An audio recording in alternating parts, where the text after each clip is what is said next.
Ladies and gentlemen, at first I would like to thank the organizers for the invitation. It's a great pleasure for me to present my topic at your conference. However, I regret that I cannot be in beautiful Valencia in person, but I hope it will be possible next year. My name is Kamil Szpyt, and I am Assistant Professor in Private Law Institute, Faculty of Law, Administration and International Relations, Andrzej Frycz-Modrzewski, Krakow University.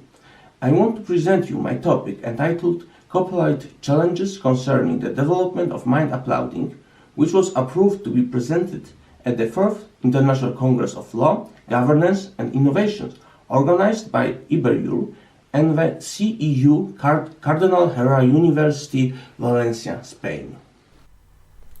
We should start our considerations but explain what mind uploading is. So mind uploading consists in transferring human mind onto a synthetic carrier, for example, a computer hard drive.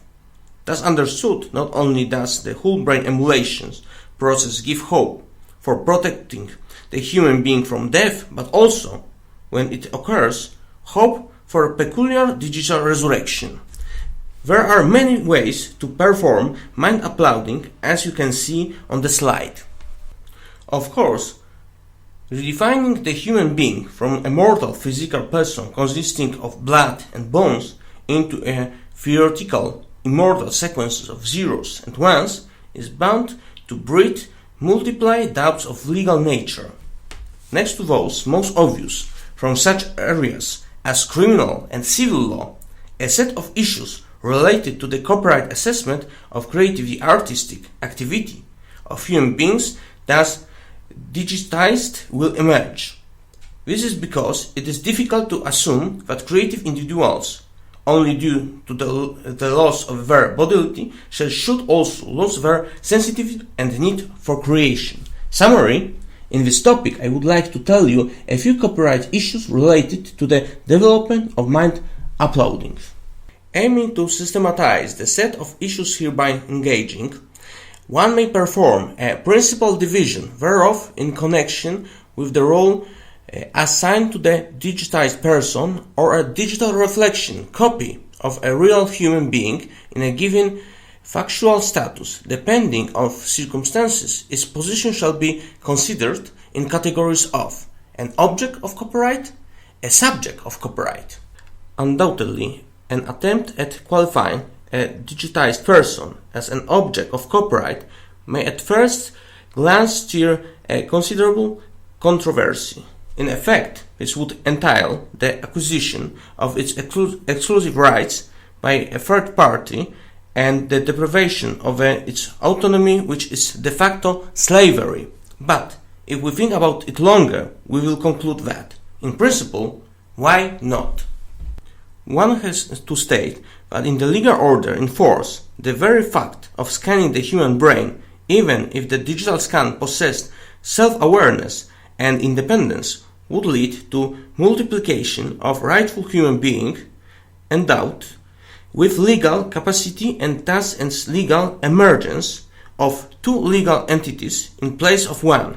So until he receives legal subjectivity, and digitized person can be theoretically considered the subject of law. So it's worth asking a question if presently a digitized person could be recognized a work in the meaning of copyright.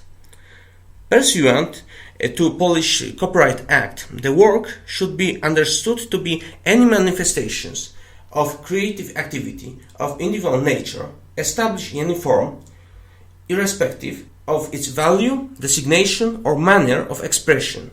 But it would be difficult to see an element of creative activity in the work of an IT professional whose role would be limited to copying the human brain. So a digital creation thus generated may not be recognized to be a work in the meaning of copyright. It does not mean, however, that in such a situation they will be completely deprived of a legal protection. It seems that a person whose brain has been copied might object to third-party exploitation and dissemination of their digital copy, but invoking their right to privacy and dignity. In certain cases, depending on the information copied, invoking trade or professional secret would also be proved. In order to consider a digitized person a creator, it is not enough to admit them a separate legal personality. They must be equal in human rights. Yet, granting the digitized person not only the status of creator but the very legal capacity, it would be necessary to establish relations between the digitized person and its actual original.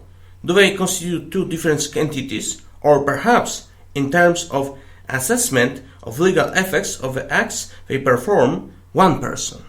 Does the license need to be signed by both of them, or one of them is enough? And what will happen to the public domain when the authors are immortal? Perhaps it will make no sense.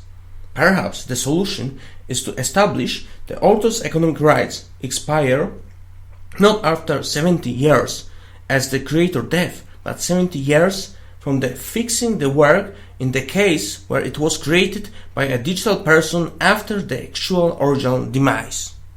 Unfortunately, recently, an increasingly frequent summary of numerous problems related to the legal assessment of the new technological solutions is a shrug and a full resignation. Well, apparently the law in this case is not keeping up with the changes.